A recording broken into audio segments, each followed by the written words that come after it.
Kasama sina Paulo Avellino at Janine Gutierrez sa mga napapabalitang naghiwalay sa showbiz. Kahit hindi naman talaga nila inamin, ang sinasabing naging relasyon nila na nagsimula sa kapamilya romantic comedy drama series na Marry Me, Marry You, months ago pa, ay kumalat nga ang chikang hiwalay na sila. Syempre, parehong tahimik lang sina Paulo at Janine sa chikang yun. Pero just this week, kumalat din ang chikang nagkabalikan na raw ang dalawa. Spotted daw na nagkita ang dalawa. Komento naman ng netizens, ay tila closure ng dalawa iyon para bigyan daan ang napapabalitang nagkakamabutihan na si Paulo at ang leading lady nito na kapamilya aktres, na si Kim Chu.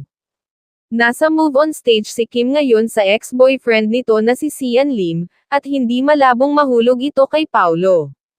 May mga Paunin fans pa naman na tuwang-tuwa sa chikang yun. Sana nga raw ay totoo na together na uli sina Paulo at Janine dahil naniniwala rin sila sa chikang naghiwalay ang dalawa. Isang close kay Janine ang tinanong tungkol sa chikang yun, pero wala raw itong idea. Wala rin daw sinasabi sa kanya ang kapamilya actress. Ang isang parehong close naman sa Paunin, ay hindi rin makumpirma ang chikang balikan ng dalawa. Pero ang hiling nga ng Paunin fans, sana ay magsalita sina Paulo at Janine, tungkol sa balitang nagkabalikan nga sila.